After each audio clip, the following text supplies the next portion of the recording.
तो आइए हम सब बढ़ते हैं अपने अगले क्लास की ओर। आज की क्लास में हम अपने इंडेफिनिट ग्रुप के दूसरे टाइप के बारे में जानेंगे, जो कि है पास्ट इंडेफिनिट। आई होप आप सभी ने प्रेजेंट इंडेफिनिट को अच्छे से समझा होगा, उस पर अभ्यास किया होगा और आपकी पकड़ अब तक बन चुकी होगी।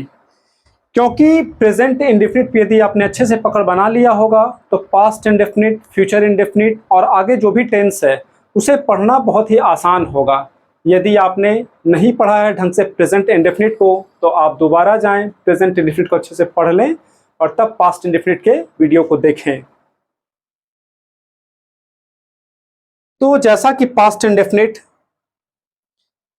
टेंस के शुरू क्लास में मैंने एक बात बोली थी, जब सेंटेंस के लास्ट में लगा हो है तो प्रेजेंट, था तो पास्ट और गा तो फ्यूचर। और दूसरी बात हमें क्या पकड़नी थी, क्या उस सेंटेंस में कोई काम हो रहा है। यदि काम हो रहा है तो उसमें सिंबल क्या है, उसका स्ट्रक्चर क्या होगा, सब्जेक्ट क्या होगा, ऑब्जेक्ट क्या होगा और रेस्ट पार्ट जो बचा हुआ है वो एक्सटेंशन होगा। तो इन चीज़ों को हमने पकड़ना सीखा था। लेकिन मैंने बोला था है, था, गा, था हो तो पास्ट है। लेकिन आज हम एक चीज़ देखेंगे, जब भी सेंटेंस में न है लगा हो, न था लगा हो और न ही गा लगा हो और हमें टेंस में ही बनाना हो, तो आंख मूंद कर हम पास्ट इंडेफिनिट में बना लेंगे। ऐसा क्यों? ऐसा इसलिए कि पास्ट इंडेफिनिट में दो सिंबल है।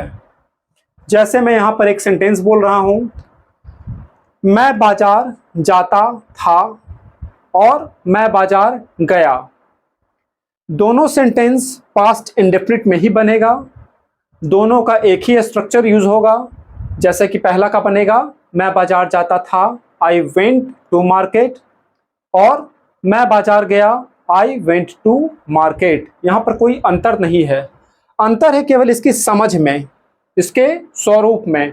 जैसे कि मैं बाजार जाता था, क्या इसमें पता चल रहा है कि ये काम कब होता था?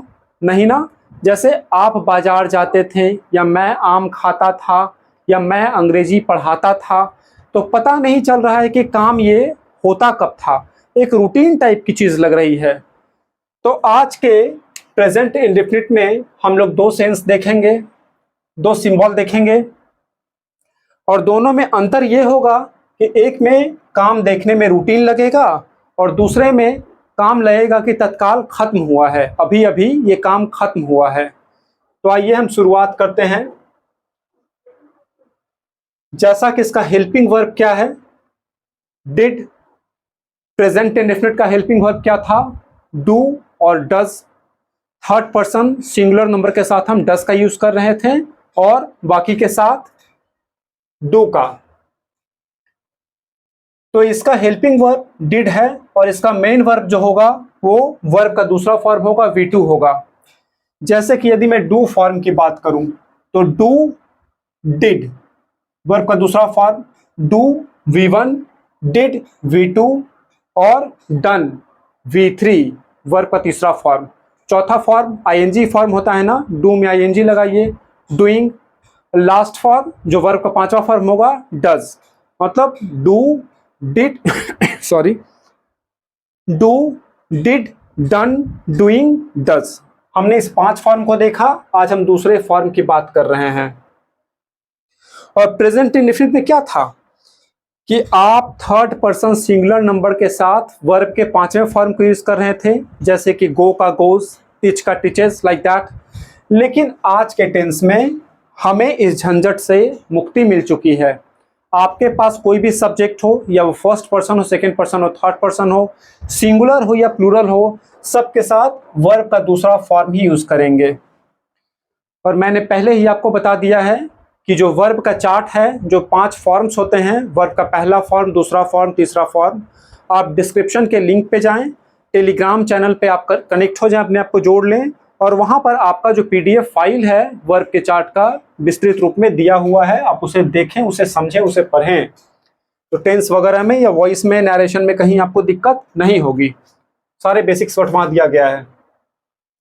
तो अब हम बात करते हैं कि present indefinite, sorry, past indefinite का सिंबल क्या है। जैसा कि प्रेजेंट इंडेफिनिट का क्या सिंबल था, ता है, ते है, ती है। वह बाजार जाता है, वह बाजार जाती है, वे लोग बाजार जाते हैं। तो इसका क्या हो जाएगा, केवल अंतर है के जगह था लग जाएगा। तो हम सिंबल पहला देखे क्या, ता था, ती थी और ते थे। कोई दिक्कत, प्रेजेंट में है लगा था और ये पास्ट के इंडेफिनिट फॉर्म में थी लगा। अब दूसरा इसका सिंबल क्या है, या, ई, ए। जैसे कि मैं बाजार जाता था और मैं बाजार गया, लास्ट में क्या है, गया, जाना, या लग गया ना। वह बाजार जाती थी और वह बाजार गई, ई लग गया ना। वे लोग बाजार जाते थे और वे लोग बाजार गए। क्लियर है। तो ये दोनों का दोनों सिंबल पास्ट इंडेफिनिट में काउंट किया जाएगा, कैटेगराइज्ड किया जाएगा। दोनों में अंतर केवल ये होगा कि रूटीन का फर्क होगा, ताथा, तेथे, तिथि में रूटीन का पता चलेगा और इस सिंबल से पता चलेगा काम अभी अभी खत्म हुआ। It's clear. अब देखिए स्ट्रक्चर क्या होगा। तो base structure subject plus verb plus object plus extension, और फॉर्म किसका बदलेगा, इसमें वर्ब के फॉर्म बदलेगा। तो सब्जेक्ट प्लस वर्ब का दूसरा फॉर्म, क्योंकि ये डिड फॉर्म है, ऑब्जेक्ट एंड एक्सटेंशन। ये स्ट्रक्चर को दिमाग में आप फिट कर लें। प्रेजेंट इंडेफिनिट में यहाँ पे वर्ब का पहला फॉर्म या पांचवा फॉर्म यूज हो रहा था और पास्ट इंडेफिनिट में वर्ब का दूसरा फॉर्म यूज होगा। कोई दिक्कत नहीं।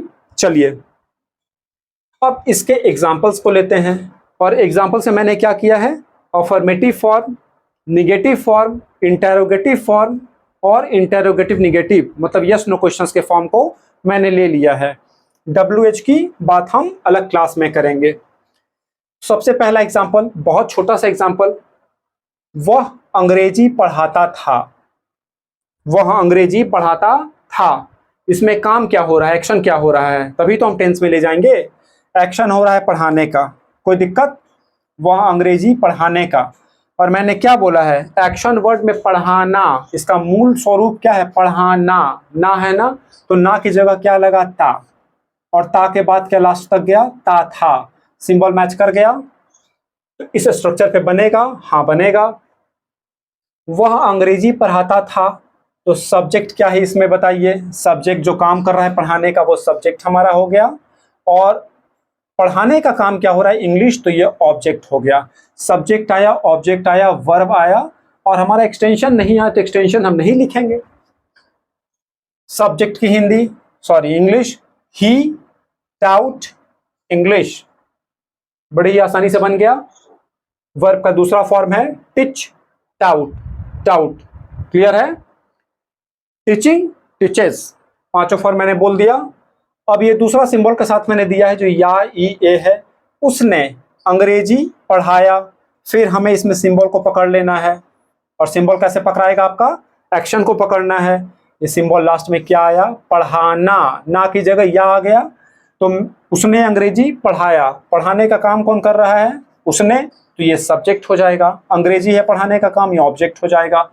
ही टाउट इंग्लिश, दोनों के स्वरूप में कोई प्रॉब्लम नहीं है, कोई डिफरेंस नहीं है, बस दोनों के सेंस में अंतर है।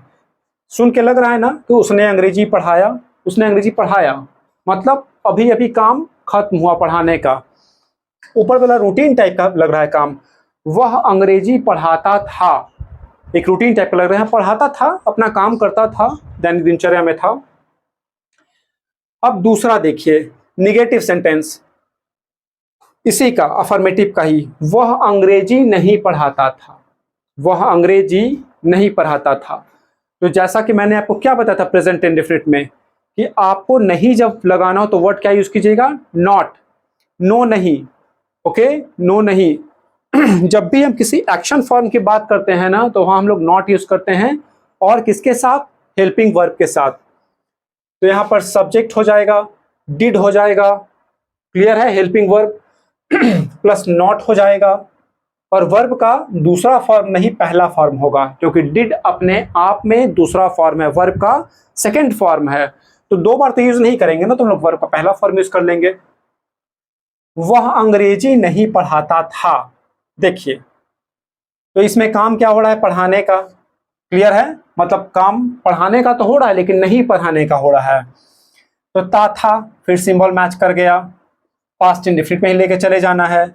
सब्जेक्ट हमारा ऑफ वह हो गया, और इंग्लिश हमारा क्या हो गया, ऑब्जेक्ट। क्लियर है, अब इसको बनाया जाए। ही, क्लियर है, सब्जेक्ट आ गया ही, डिड, ये आपका helping verb, he did not teach English. अब ध्यान यहाँ पे क्या देना है कि यहाँ वर्ब का दूसरा फॉर्म लग रहा था ना, तो यहाँ पे वर्ब का पहला फॉर्म हो जाएगा। और ऐसा होता है केवल दो ही जगह, एक प्रेजेंट इंडेफिनिट में और एक पास्ट इंडेफिनिट में। जहां प्रेजेंट इंडेफिनिट में डज लगने के बाद, यहाँ पे डज लगने के बाद वर्ब का पहला फॉर्म आता था, क्योंकि डज अपने आप में वर्ब का फिफ्थ फॉर्म है, तो यहाँ पे वर्ब का पहला फॉर्म। इसी तरह से डिड आपका क्या है, ये वर्ब का दूसरा फॉर्म है, तो आपका वर्ब का यहाँ पर पहला फॉर्म लगेगा। एनी प्रॉब्लम, कोई दिक्कत नहीं। तो सब्जेक्ट प्लस वर्ब, वर्ब में क्या क्या, helping verb and main verb, और इसके बीच में नॉट लग गया। क्लियर है, एंड ऑब्जेक्ट इंग्लिश, कोई दिक्कत नहीं।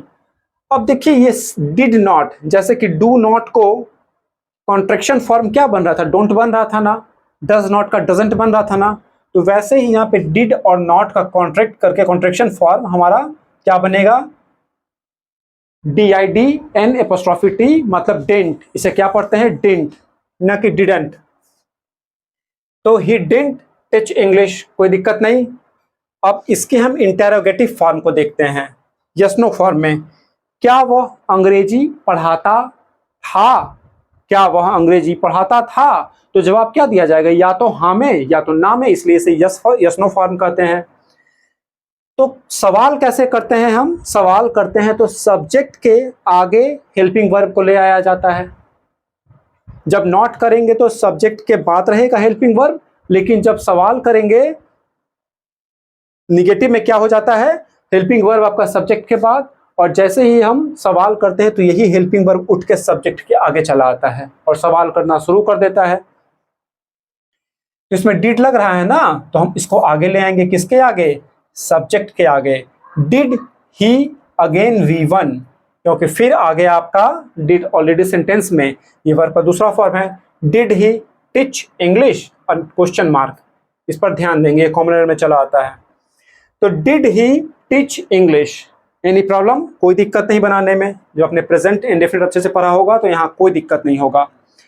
इंटेरोगेटिव निगेटिव, क्या वह अंग्रेजी नहीं पढ़ाता था, हाँ वह अंग्रेजी नहीं पढ़ाता था, नहीं वह अंग्रेजी पढ़ाता था, इसका जवाब ऐसे दिया जाता है।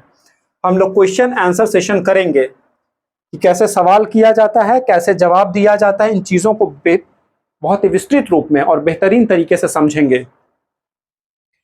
तो क्या वह अंग्रेजी नहीं पढ़ाता था, और फिर सवाल आ गया, तो क्या करना है कि ये जो नेगेटिव फॉर्म है ना, नेगेटिव फॉर्म देख रहे हैं, ही डिड नॉट टीच इंग्लिश, इसमें से डिड को उठाइए और इसे, इसके प्लेसमेंट को चेंज कीजिए, डिड को सीधे आगे ले आइए।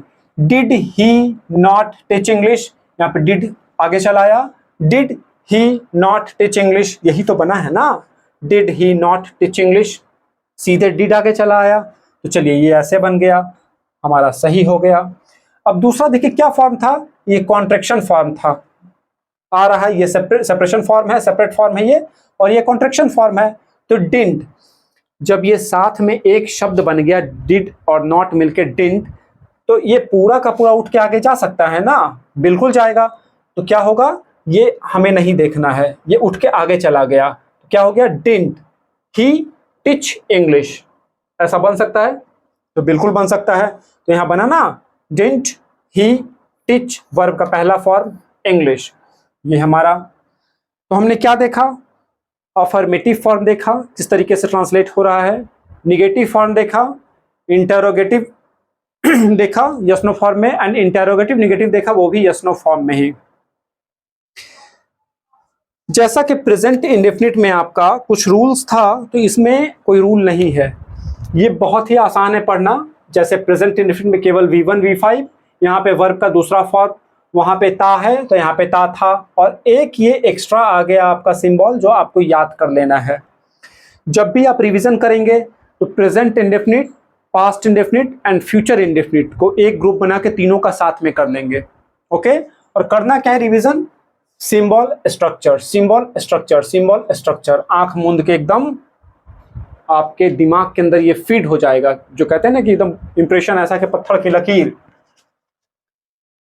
तो हमने इस चीज पर जब पकड़ बना लिया तो अब क्या है अगला स्टेप हमारा, इन चीजों पर प्रैक्टिस करना, क्योंकि जब तक हम अभ्यास नहीं करेंगे तब तक हम अभ्यस्त नहीं होंगे। और लैंग्वेज है ना, ये लैंग्वेज में जितनी ज़्यादा आप अभ्यास करेंगे बोलने का, पढ़ने का, लिखने का, उतनी आपकी पकड़ मजबूत होती चली जाएगी। तो आइए हम उस पर अब काम करते हैं। तो काम कैसे करना है, काम करने का तरीका, सेंटेंस एक मिला लेकिन हमें काम 4 तरीके से करना है। ये अफर्मेटिव है, इसका निगेटिव बनाना है, इसका इंटेरोगेटिव बनाना है, इंटेरोगेटिव निगेटिव बनाना है। तो आइए इस पर हम अभ्यास करते हैं अभी ही।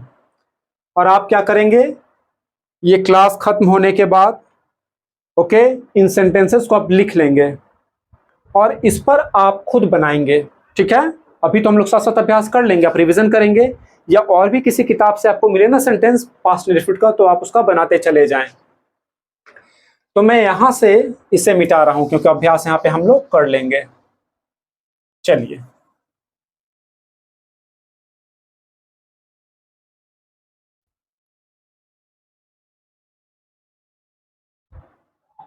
तो जैसा कि हम देख रहे हैं, सबसे पहला सेंटेंस हमारे पास क्या है, वह मुझसे कल मिली, वह मुझसे कल मिली। हमें ध्यान क्या देना है, काम क्या हो रहा है, मिलने का। ओके, ये एक्शन वर्ड हो गया, ये मिलने का काम कर कौन रहा है, वह। और वह लड़का है या लड़की, ये लड़की है ना, क्योंकि मिली, तो हमें ये भी ध्यान रखना है, ये सब्जेक्ट हमारा हो गया और ये फीमेल है। और किससे, ये मिलने का काम किससे हो रहा है, तो मुझसे, ये ऑब्जेक्ट हो गया। ये कल है क्या, ये कल एक्सटेंशन हो गया। तो हमारे पास चारों चीज चला आया, सब्जेक्ट, वर्ब, ऑब्जेक्ट, एक्सटेंशन, चारों आ गया ना। हम कैसे बनाएंगे, पहले सब्जेक्ट की इंग्लिश क्लियर है, क्या होगा यहाँ पे, वह का शी, कोई दिक्कत, मुझसे कल मिली। अब वर्ब आएगा ना, तो वर्ब का कौन सा फॉर्म, दूसरा फॉर्म। अब मीट का होता है met, she met me, okay, she met me. और कब, तो कल, यस्टरडे। आसानी से बन गया, कोई दिक्कत। वह मुझसे कल मिली, सी मेट मी यस्टरडे। ये क्या है, ये आपका अफर्मेटिव फॉर्म है।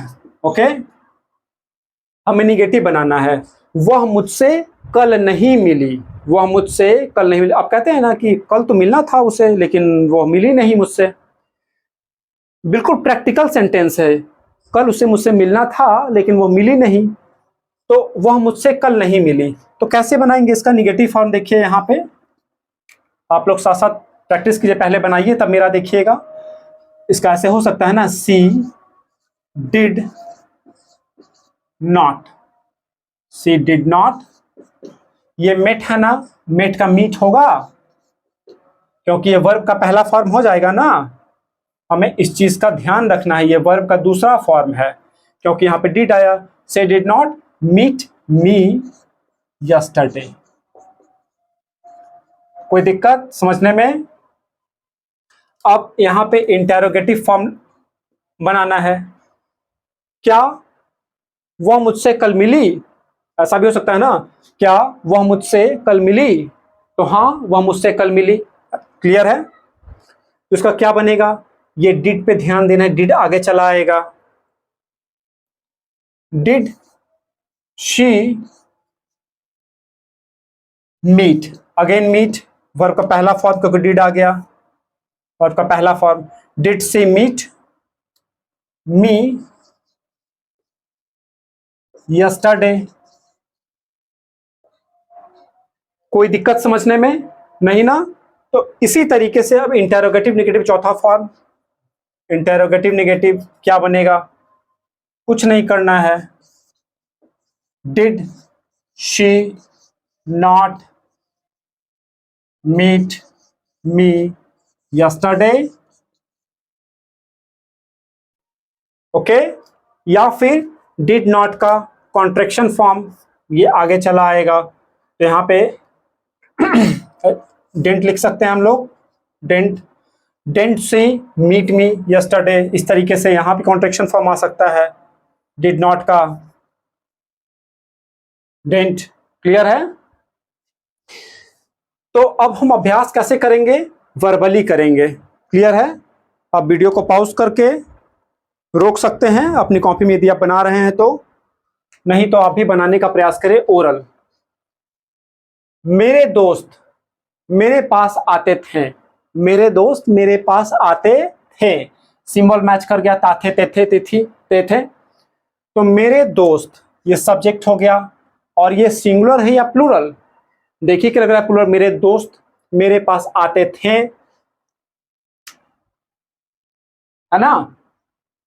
तो माई फ्रेंड्स केम, वर्ब का दूसरा form, my friends came to me. कोई दिक्कत?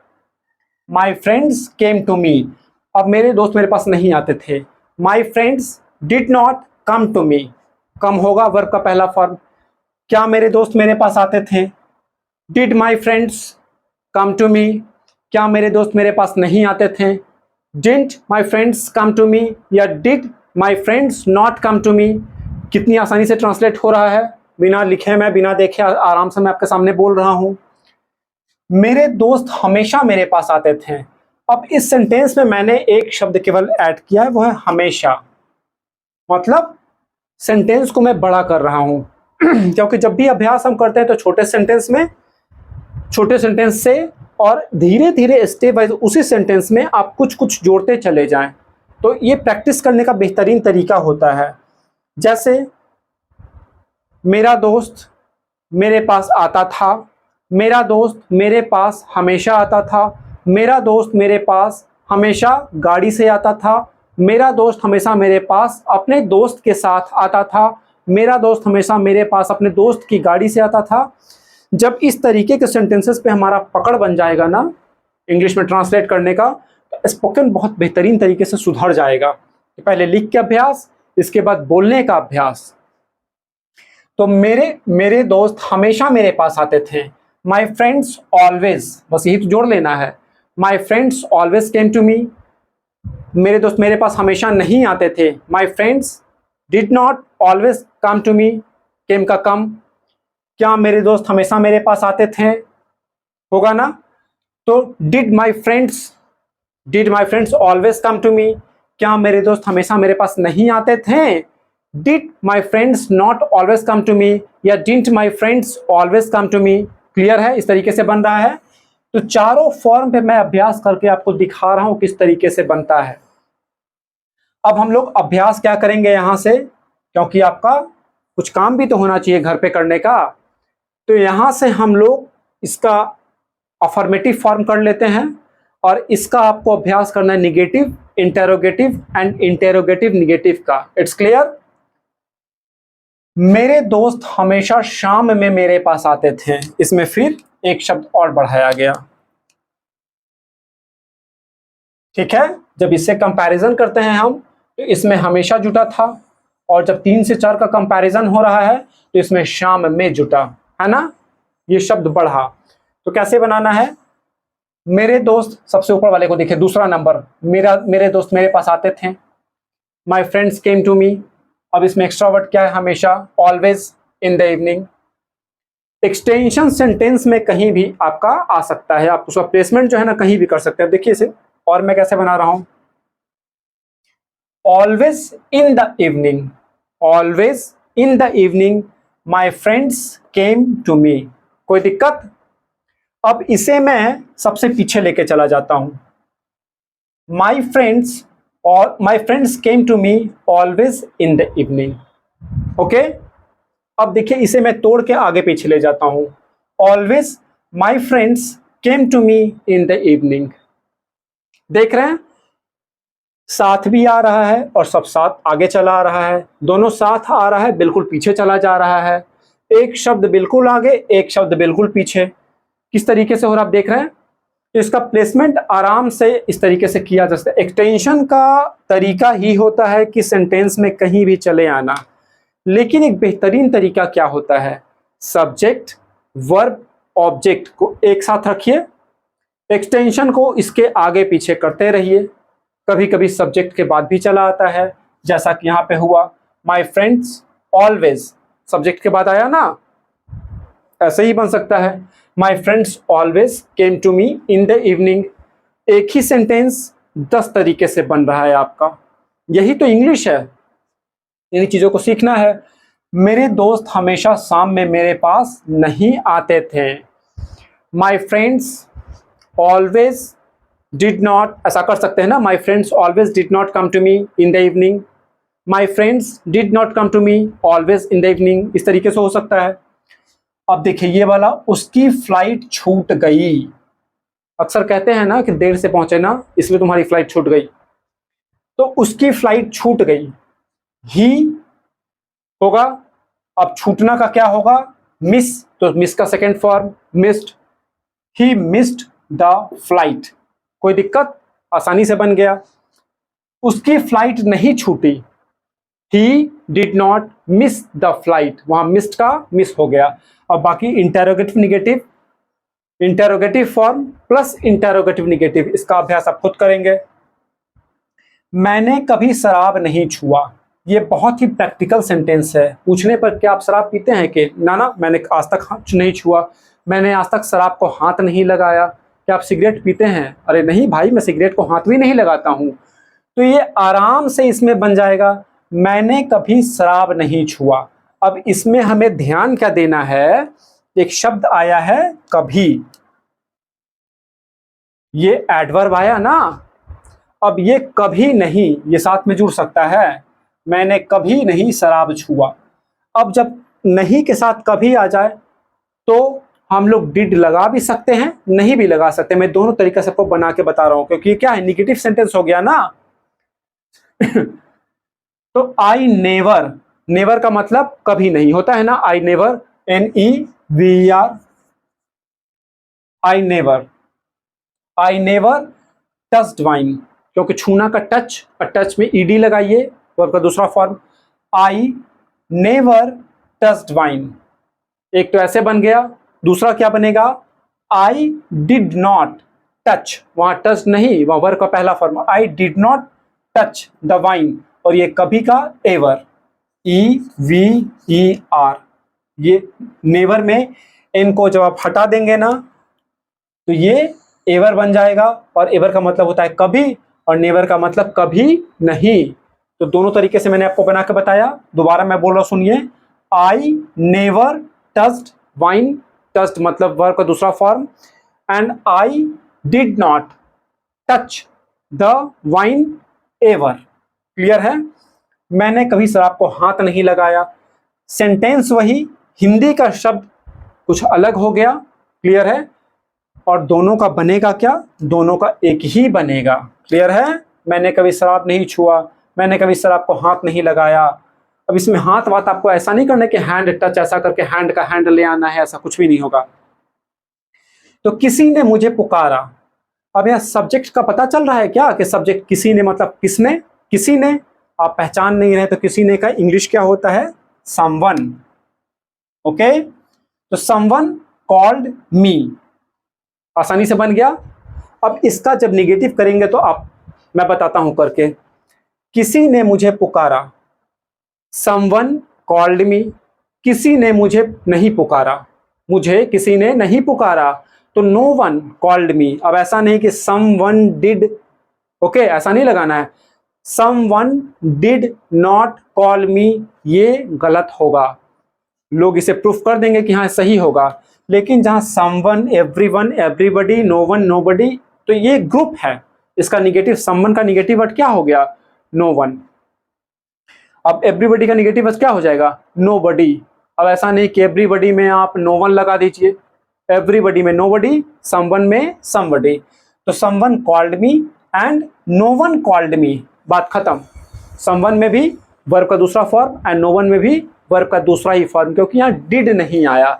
जब डिड नहीं आया, वर्ब का दूसरा फॉर्म डिड है ना, जब वो नहीं आया तो फिर हम वर्ब के दूसरे फॉर्म को यूज करेंगे। तो नो वन कॉल्ड मी, क्या किसी ने मुझे पुकारा, क्या किसी ने मुझे पुकारा, डिड समवन कॉल मी। अब यहाँ पे क्वेश्चन बना, did someone call me. Okay, आप यहाँ पे एनीवन भी लगा सकते हैं क्वेश्चन में, डिड एनीवन कॉल मी, क्या किसी ने मुझे पुकारा, यहाँ पे एनीवन ज्यादा बेटर होगा। क्या क्या मुझे किसी ने नहीं पुकारा, क्या मुझे किसी ने नहीं पुकारा, तब इसका क्या बनेगा, यहां आपको डिड लगा लेना है। Did anyone, did anyone not call मी, काम खत्म। मैंने अपनी परीक्षा दी, मैंने अपनी परीक्षा दी, परीक्षा देना का English appear at the examination. और जब लग जाए अपनी परीक्षा, अपनी परीक्षा, तो सब्जेक्ट क्या है, आई है ना, तो आई का पॉजिटिव केस, तो आई, मी, माई, इसका माई जो होता है पॉजिटिव केस, मैंने प्रोनाउन में आपको पढ़ाया है। मैंने अपनी परीक्षा दी, तो I appeared, APPEARED, I appeared at my examination, I appeared at my examination. और मैंने अपनी परीक्षा नहीं दी, I did not appear, verb का पहला form, I did not appear at my examination, क्योंकि परीक्षा देना का दो होता है, appear at the examination and take the examination. अब यहाँ पे आप वर्ब टेक लगाएंगे तो क्या हो जाएगा, I took my examination, I took my examination, और अपीयर के साथ एट लगेगा। मैंने अपनी परीक्षा नहीं दी, आई डिड नॉट टेक, यहाँ वर्ब को पहला फॉर्म टेक और इसको दूसरा form took, take, took, taking, taking, takes. मैंने अपनी परीक्षा नहीं दी, I did not take my examination. Last one, उसने कल शाम काम शुरू किया, उसने कल शाम काम शुरू किया, he started the work, he started the work, उसने काम शुरू किया, क्योंकि इसमें वर्ब क्या है, शुरू करना, और क्या शुरू करना, काम, तो ये ऑब्जेक्ट हो गया, ये वर्ब हो गया दूसरा फॉर्म, और उसने क्या है, सब्जेक्ट। और कल शाम ये आपका एक्सटेंशन हो गया, तो कल शाम की इंग्लिश क्या होगी जानते हैं आप, बहुत लोग बोलेंगे यस्टरडे इवनिंग, यस्टरडे इवनिंग, और यस्टरडे में क्या आया, डे आया, और इवनिंग है, तो डे एंड इवनिंग ये समय का दो काल है और दोनों का मेल नहीं हो सकता है। तो यहां पर हमें इंग्लिश क्या यूज करना है, last evening. Okay, last evening, ना कि यस्टरडे इवनिंग। तो ये इसका इंग्लिश होता है कल शाम, ये बीता हुआ कल शाम, बीता हुआ कल शाम, आने वाला कल शाम का क्या टुमारो इवनिंग, नहीं, टुमारो इवनिंग नहीं, हम लोग उसे नेक्स्ट इवनिंग कह सकते हैं। ओके, टुमारो इवनिंग नहीं, हम लोग नेक्स्ट इवनिंग बोलेंगे। तो आपने देख लिया, उसने कल शाम काम शुरू किया, he started the work last evening, उसने कल शाम काम शुरू नहीं किया, मतलब आलसी है वो। He did not start, started नहीं, he did not start, verb का पहला फॉर्म तो डिड लग गया ना, he did not start the work last evening, इसका क्या बच गया, इंटेरोगेटिव एंड इंटेरोगेटिव निगेटिव। तो इन 10 सेंटेंस को आप 40 सेंटेंस मानकर इसका ट्रांसलेशन करेंगे, अफर्मेटिव फॉर्म, निगेटिव फॉर्म और interrogative form and interrogative negative. आप हिंदी को लिख भी सकते हैं या हिंदी को मन में सोच भी सकते हैं, और सोचकर उसका ट्रांसलेशन सीधे इंग्लिश में कीजिए। आप लिख कर तो अभ्यास सबसे पहले कीजिए, सबसे बेहतरीन होगा। कुछ लोग का लेवल थोड़ा सा हाई होगा, ठीक है, जिनको समझ आता होगा किसे कैसे ट्रांसलेट करना है, तो आप सीधे सीधे वर्बली बोल के भी कर सकते हैं, और थोड़ा तेज बोलने का प्रयास करेंगे, मतलब स्पीड आपका हो, तेज ऐसा नहीं कि लाउड, स्पीड हो, थोड़ा सा उसको बढ़ाइएगा, पहले स्थिरता से, इसके बाद धीरे धीरे अपनी गति को बढ़ाना है, स्पीड को बढ़ाना है, बोलने की गति को। तो इसका अभ्यास आप करेंगे। तो ये आपका पास्ट इंडेफिनिट का क्लास खत्म हुआ। हम कल की क्लास में अपने इंडेफिनिट ग्रुप के तीसरे मेंबर को देखेंगे, जो कि है फ्यूचर इंडेफिनिट, और कल के क्लास के बाद आपका इंडेफिनिट ग्रुप खत्म हो जाएगा, ठीक है। तो आई होप आपको पढ़ना अच्छा लग रहा होगा, और मेरा समझाने का जो तरीका है वो भी आपको पसंद आ रहा होगा, क्योंकि मेरी कोशिश यही रहती है कि जो बिल्कुल ग्रास रूट लेवल के लोग हैं ना, जिनको समझ नहीं है इंग्लिश की, क्योंकि हमारी शिक्षा व्यवस्था थोड़ी सी इस तरीके से है कि थोड़ा मुश्किल होता है चीज़ों को सीखना, लेकिन खैर कोई बात नहीं, जो है सो है, बाकी मैं हूँ। तो आप उस पर अभ्यास करेंगे और अच्छे से पढ़ाई करेंगे। तो हम मिलते हैं अपने कल की क्लास में। तब तक के लिए गुड नाइट।